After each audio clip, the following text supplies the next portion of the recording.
Entonces, cuando llegó el momento para ofrecer la ofrenda de la tarde, Elías el profeta se acercó y clamó en voz alta a los cielos: Adonai, Elohim de Abraham, de Isaac y de Israel, que se sepa hoy que tú eres Elohim de Israel y que yo soy tu siervo y que yo he hecho todas estas cosas por amor a ti.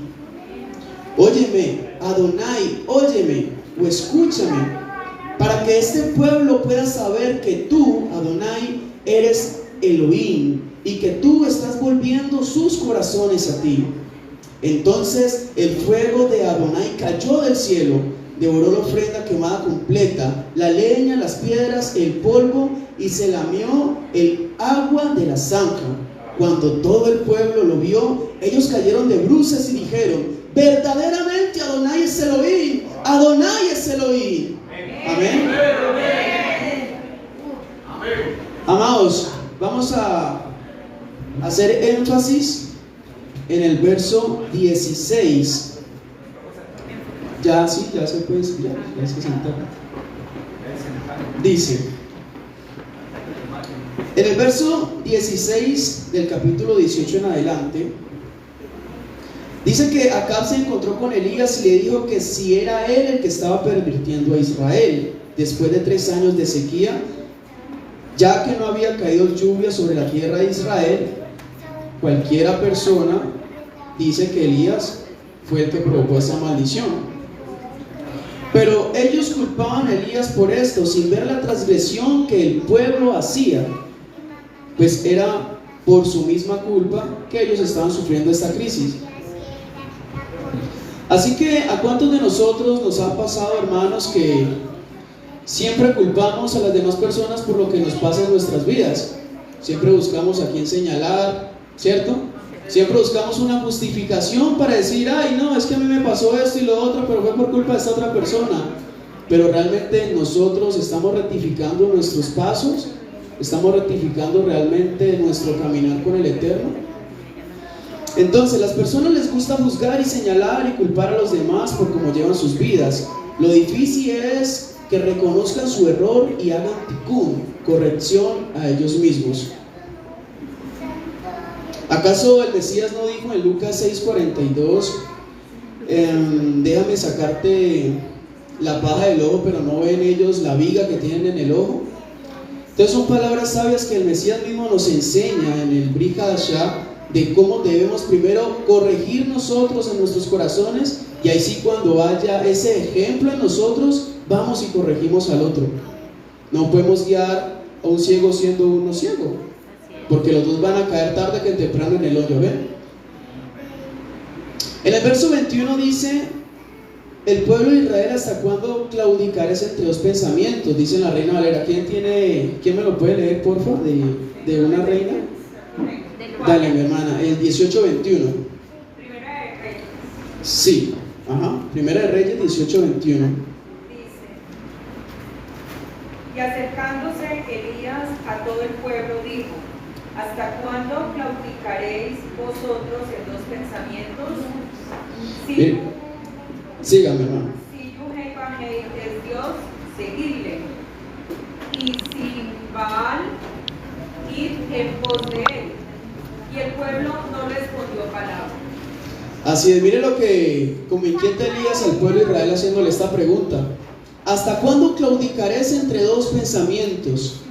Vamos a ver esta palabra qué significa. La palabra hebrea para claudicar es selah, hermano Faruk, y significa, es del Strong 67-61, y significa adversidad, cojeando o tropezando. En pocas palabras, Él les dijo: ¿hasta cuándo van a seguir cojeando en este caminar? ¿Hasta cuándo van a seguir con la adversidad que te pones por tener dos pensamientos? ¿Cuántos de nosotros nos ha pasado? Bueno, a mí me pasó mucho en el principio. Yo quería seguir al Eterno, pero como que cojeaba, y eso me imposibilitaba llegar a la meta.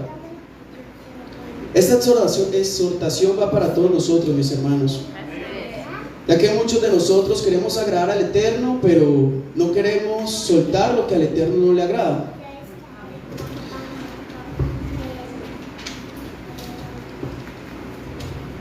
Entonces nos pasa que, por ejemplo, aquí en la congregación estamos cantando el al Eterno, ¿cierto? Gozosos, en Shabbat, en Ejad, con nuestros hermanos en unidad. Pero salimos a la calle y quizás escuchamos un carrito por ahí escuchando, sí, por la guitarra.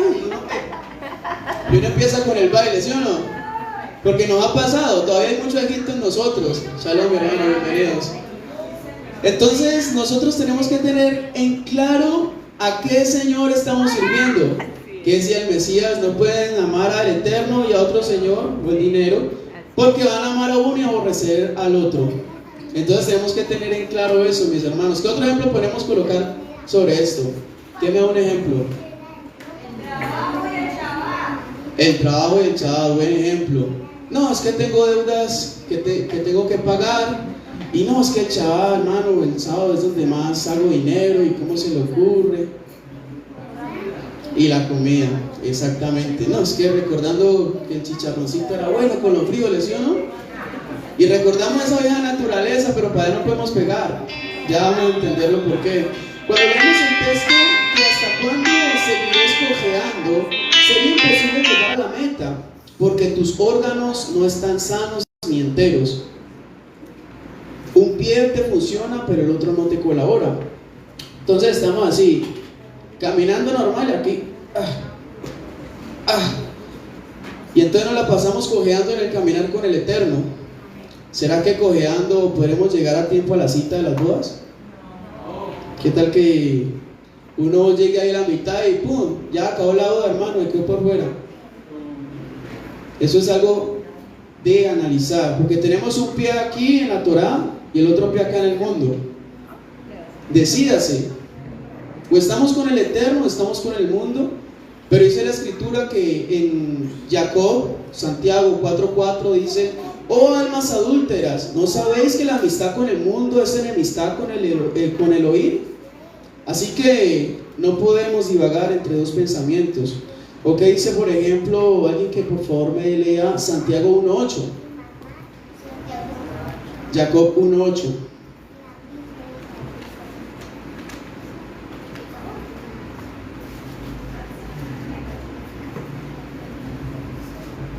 ¿Quién lo tiene? ¿Qué dice mi hermanito? El hombre de doble ánimo es inconstante en todos sus caminos. El hombre de doble ánimo. Oiga pues, entonces ya sabemos que solamente tenemos que colocar nuestra confianza en el Eterno y no ser hombre de doble ánimo. Amén. El mejor ejemplo que tenemos para esto es la historia de nuestro pueblo Israel en el desierto. Porque teniendo el Elohim viviendo y habitando entre ellos a cada rato estaban con la queja, diciéndole a Moshe: Moshe, pero es que tú nos trajiste a este lugar y allá teníamos comida y acá tenemos que esperar, y querían volverse a Egipto, ¿cierto? Ese es el mejor ejemplo, no cometer los errores que cometieron nuestros padres, amén. En el verso 19, Elías dio la orden para congregar a todo el pueblo de Israel en el monte Carmelo. Y delante de él se presentaron 850 profetas paganos, 400 de Asherá y 450 de Baal. Todos en contra de uno, y este era Elías. Oiga, querían matarlo, pero Elías allá se presentó: Dios mío, ¿cómo es? Aquí yo tengo uno más grande que el que está con ustedes, ¿no? Amén. Y entonces Elías tenía la plena confianza de quién era su hacedor. Elías veía lo espiritual, y la pregunta que nosotros nos tenemos que hacer es: ¿nosotros estamos viendo las cosas espirituales o simplemente nos dejamos llevar por lo que nuestro ojo físico puede ver? Por ejemplo, a mí me molesta mucho cuando quizás yo me enfermo, que dice la escritura en Salmo 91 que el que mora debajo del abrigo del Altísimo, pues peste no llegará a tus pies. 1000 caerán a tu lado, 10,000 a tu diestra, pero a ti no llegará. Y a mí me molesta. Y me molesta saber de que estoy maluco y yo quiero agradar al Eterno, quizás para un Shabbat o algo, y yo decir: Padre, es que no me gusta tomar pasas porque mi confianza está en ti, Adón, y no está en esos medicamentos. Porque entonces la palabra no se cumpliría cuando dice que tú eres mi Adonai Rafa, mi Adonai sanador.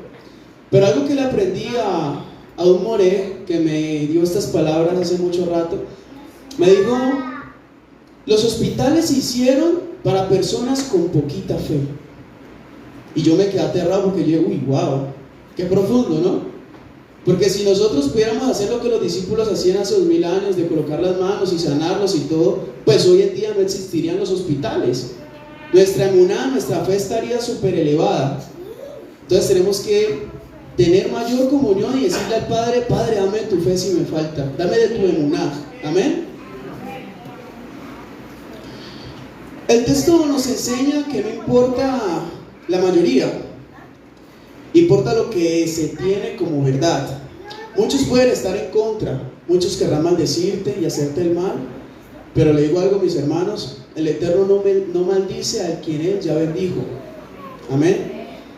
Después de que viviéramos bajo el cerco, después de que vivamos bajo el cerco de la protección, ¿cierto?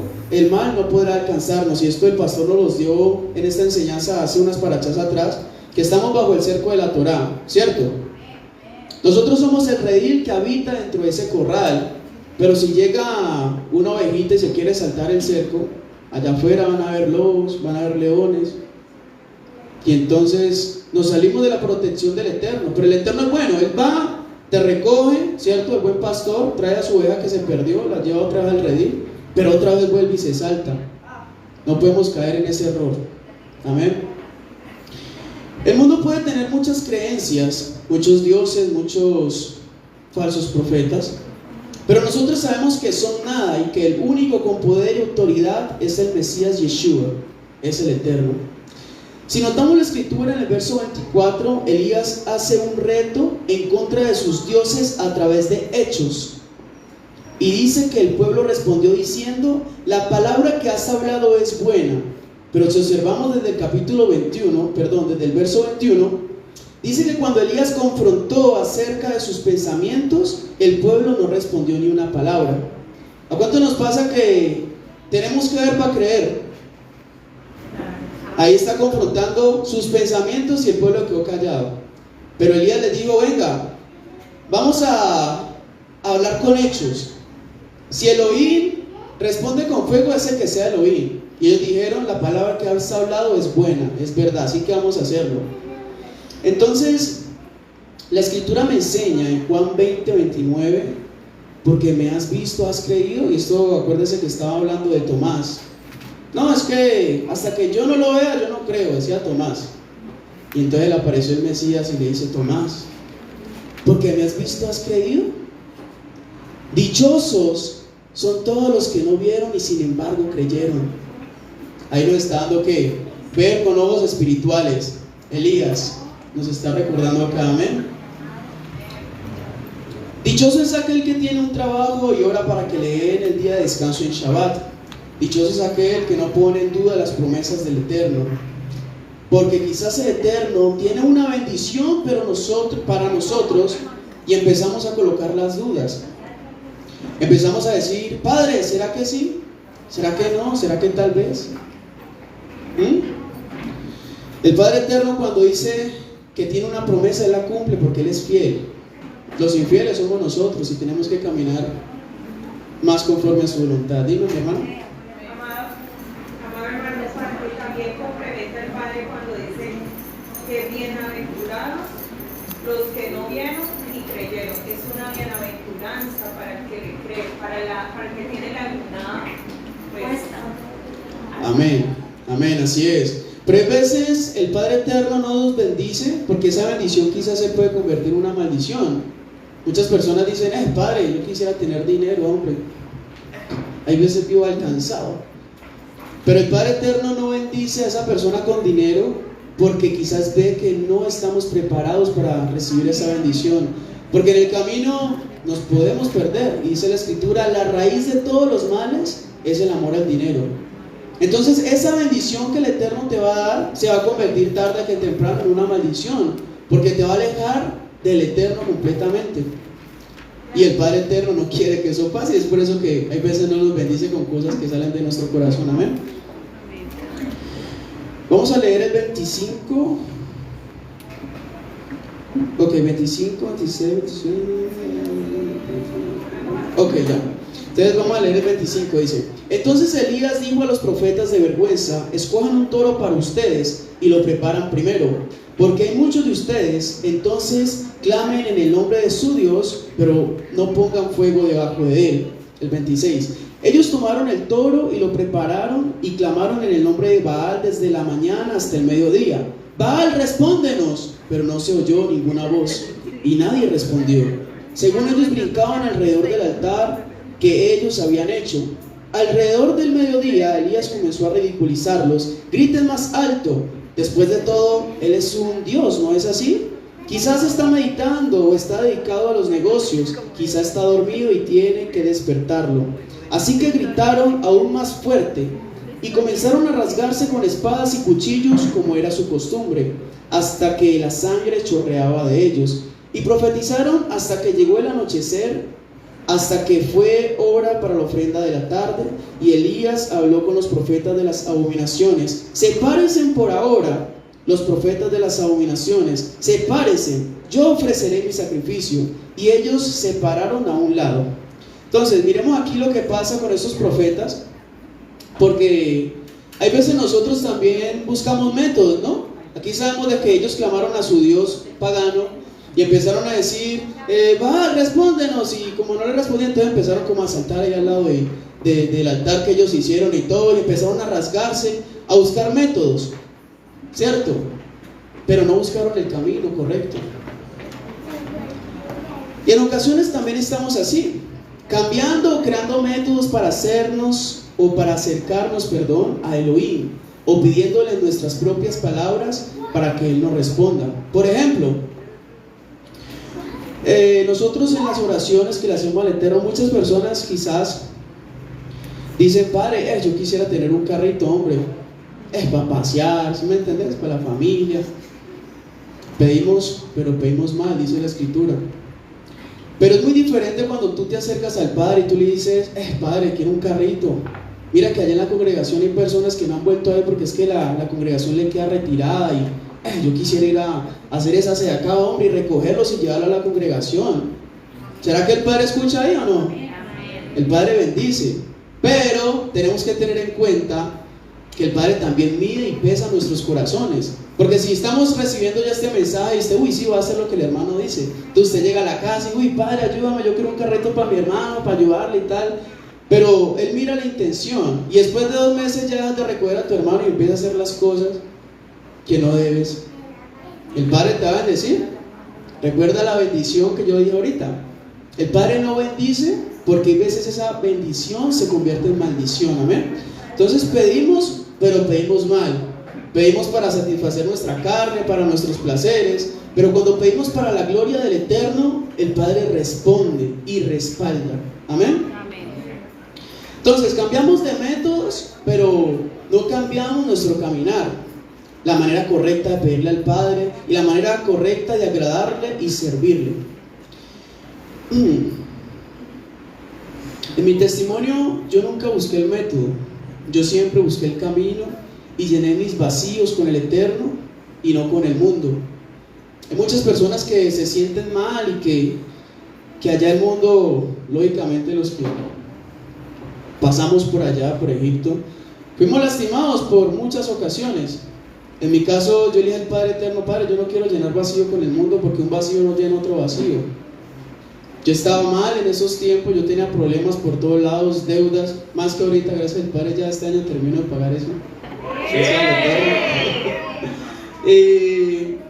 La cosa es que hay personas que llenan ese vacío quizás con licor, hay otras personas que llegan a ese vacío con relaciones, ¿cierto? Por amor a los niños.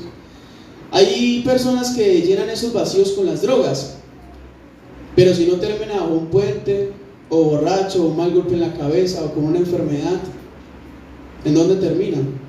Gracias al Eterno yo le pedí sabiduría, y bueno, hoy estoy acá para la gloria de Él. Amén. Del 30 al 31 dice: entonces Elías dijo a todo el pueblo: vengan cerca de mí. Todo el pueblo vino cerca de él. Luego reparó el altar de Adonai, que estaba arruinado. Elías tomó 12 piedras conforme al número de las tribus de los hijos de Jacob, a quien la palabra de Adonai había venido diciendo: tu nombre será Israel. Aquí podemos notar cómo Elías le pide al pueblo que se acerque a él para mostrar su poder. Pero si leemos en el verso 21, dice que Elías se acercó a ellos para confrontarlos. En pocas palabras, él se acercó para sembrar una semilla en ellos, una inquietud en ellos. Así es como nosotros debemos acercarnos a otras personas que sabemos que hacen el mal y dejarles esa semillita. Tarde que temprano, si esa semilla cayó en tierra fértil, pronto dará su fruto. Pronto la veremos por acá buscando el Eterno, ¿no? Volverá para seguir siendo regada y poder dar su fruto, ya que en nosotros está la luz del Mesías. Así que estos volverán también y tendrán hambre o sed de querer más de esa luz. Y nosotros, como flores, ¿cierto? Sin el sol, literal, pues se necesita realmente para tener esa fotosíntesis. Aquí ya le metí hasta ciencia, ¿no? Nosotros necesitamos, o nosotros más bien, como semillas necesitamos del sol de justicia. ¿Y quién es el sol de justicia, amados? Yeshua, para poder dar su fruto, ¿cierto? Y tener un buen testimonio. Pero ¿cómo esas personas se van a acercar a nuestras vidas si no ven el fruto? Si no ven un buen testimonio. Si nos ven aquí gozándonos con el Eterno y allá afuera nos ven haciendo cosas malas, realmente esa persona no va a venir. Ellos dicen, no, pues si ese es el Dios que ellos tienen, no, pues yo mejor me quedo con el mío. ¿Sí o no? Entonces hay que tener fruto y testimonio, amados. Dice también que Elías reparó el altar de Adonai, pues este había sido destruido. ¿Cuántas personas fueron lastimadas por el mundo y por diferentes iglesias o religiones? ¿Alguno fue lastimado por allá afuera? Bastante. Bastante, ¿verdad? Tenemos que reparar ese altar, hermanos, y aún falta por reparar, por restaurar. Recordemos que en Romanos 12.1, ¿qué dice? ¿Quién me lo puede leer ahí rapidito? Romanos 12.1.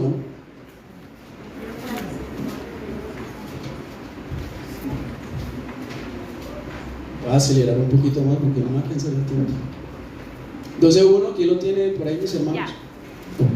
¿Qué dice mi hermano? Así que, hermanos, les ruego por las misericordias de Elohim que le ofrezcan sus cuerpos como sacrificio vivo, consagrado y agradable a Elohim como su culto racional. Amén. Entonces aquí el Rab Shaul, el apóstol Pablo, nos dice: restauren y entreguen sus cuerpos como sacrificios vivos.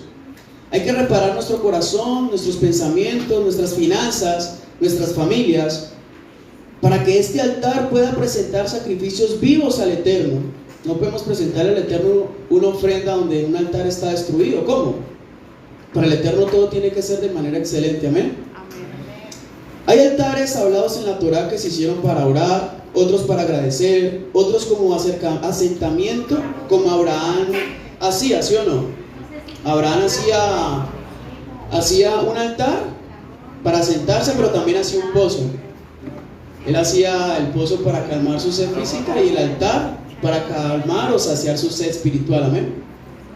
Entonces, asimismo nosotros, que somos el templo de Elohim, donde mora su Ruach, debemos presentar sacrificios en nuestro altar todos los días. ¿Cuándo hay que presentar sacrificios, hermanos? Todos los días. Morir a nosotros mismos, morir a nuestros deseos, a los placeres, morir a la carne, y que podamos decir, como dijo Rab Shaul, no vivo yo, sino que Yeshua vive en mí. Amén. Y la pregunta del millón es: ¿creen ustedes que Yeshua utilizó su cuerpo como sacrificio vivo? Total, amén. Qué increíble. Si no hubiera sido por su sacrificio, ninguno de nosotros estuviéramos aquí. Y si Él nos dio su ejemplo, si Él nos dio nuestro ejemplo, no olvidemos que tenemos que imitarlo y seguirlo, muriendo a nosotros mismos por amor a quien nos salvó. Ahora, nadie dijo que sería fácil, pero tampoco imposible. Por eso la Escritura nos enseña de aliyá en aliyá cómo perfeccionarnos, cómo acercarnos a la presencia del Eterno y de cómo crecer a la estatura del varón perfecto. Solo es tomar la decisión todos los días, morir a nosotros todos los días. Cuando te levantas y decir: Padre, hoy voy a morir yo para que tú vivas en mí. y tener esa determinación siempre, todos los días, ante cada situación. Ahora leamos el 37, dice: óyeme, Adonai. Espera un momentico, ¿cómo pasó? Ok, 37, dice: óyeme, Adonai, o escucha, Adonai, para que este pueblo pueda saber que tú eres Elohim y que estás volviendo sus corazones a ti. Ahora, cuando dice la palabra volviendo sus corazones a ti, la palabra para volviendo viene de la raíz shub, del Strong 7725, y significa volver.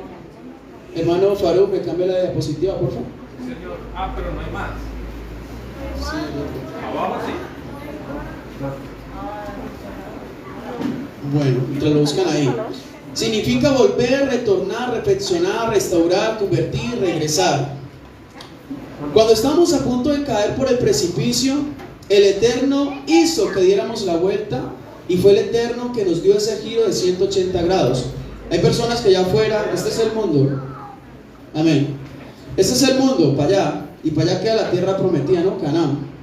Y dice: uy, es que yo me metí con el Eterno y Él me dio un giro de 360 grados. El mundo otra vez. Hasta en eso hay que tener sabiduría, ¿no? De la manera en cómo nosotros debemos de hablar. El Eterno nos dio un giro de 180 grados rumbo a la tierra prometida. Entonces, el Eterno nos hace caminar siempre hacia adelante. No olvidemos que todo lo que fuimos, que lo que nosotros le entregamos a Él fue nuestras cargas, nuestras dificultades, dolores, angustias, para que no volviéramos a mirar hacia atrás. El mejor ejemplo es la mujer de Lot. ¿Se acuerdan cuando estaban saliendo de Sodoma y Gomorra? ¿Qué hizo ella? Volvió otra vez para atrás. Y el Eterno, adelante, mija, adelante. No podemos seguir ese ejemplo, amén. Porque en Lucas 9:62 dice la escritura: el que pone sus manos en el arado y mira hacia atrás, no podrá agradarme. No es digno del reino de Elohim, dice la escritura. Entonces, para volver al Eterno, tuvimos que tener a un Elías para ayudarnos. ¿Cómo así? Pues un enviado, alguien que el Eterno utilizó como un instrumento para hablarnos por medio de él, algún familiar, amigo, pastor, algún video de YouTube, por ejemplo. Porque así como nosotros tuvimos a ese Elías para volver al Eterno, también nosotros debemos de ser un Elías para los que aún están buscando el camino de regreso a casa. Tenemos que caminar y tenemos que pedirle al Eterno que nos haga como un Elías, ayudar a esas personas a buscar el camino a casa, amén. Así es. El 38 dice: entonces Él mandó fuego de Adonai. Entonces el fuego de Adonai, cayó del cielo, devoró la ofrenda quemada completa, la leña, las piedras y el polvo, y se lamió el agua de la zanja. Israel entendió que Elohim es uno, es Ejad, y que no hay otro por encima de él. Entendieron la vergüenza que hicieron por clamar a un Dios falso durante todo el día. Sin embargo, solo con la oración de un justo, de un sadik, el Eterno escuchó la voz de su siervo y respondió conforme a su voluntad. ¿Recuerda cómo fue la oración de Elías? Padre, respóndeme para que este pueblo sepa que tú eres Elohim. ¿Ahí por quién está abogando? ¿Por él mismo o por Elohim? Por el pueblo, para gloria del Eterno. Entonces, ¿cuántos de nosotros oramos como mínimo 3 veces al día? Amén. Tenemos que estar en constante comunión con el Eterno. Entonces, yo por ejemplo, en los tiempos cuando yo estaba allá afuera, yo tenía por poco la oración. Yo era uno de que quizás me acordaba una vez, hermano, orar. Yo decía, no, es que, qué pereza, hombre. Pero mi hermano, ahorita sé el poder que tiene la oración, ¿o yo? Ahorita sé el poder verdadero que el Padre obra a través de esa oración. Y más si es la oración de un sádico, de un gusto. El Padre escucha a sus siervos. Pero cuando entendí el poder que tenía la tefilá, oración, entendí lo errado que estaba en mi vida pasada. Ahora, miremos ya acá. Cada oración que le hacemos al Eterno es un incienso depende de nosotros qué olor queremos que suba a la presencia del Rey, si es agradable, si su aroma es realmente o no incienso, si es realmente o no ¿O hay humo de tu incienso por falta de oración? Alguien que me lea por favor Apocalipsis 8:4, rapidito. Porfa, que ya está acabando el tiempo.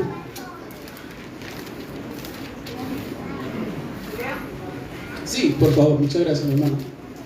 Y de la mano del ángel subió a la presencia de Dios el humo del incienso con las oraciones de los santos. Amén. Entonces ahí Apocalipsis dice que nuestras oraciones, las oraciones de los justos suben como aroma ¿qué?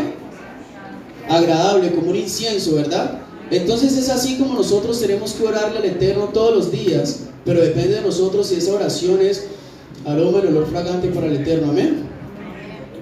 Entonces yo quiero hacer énfasis aquí rapidito. Mateo 3, 11, 12. Alguien que me lo busque por ahí, por favor, súper rápido.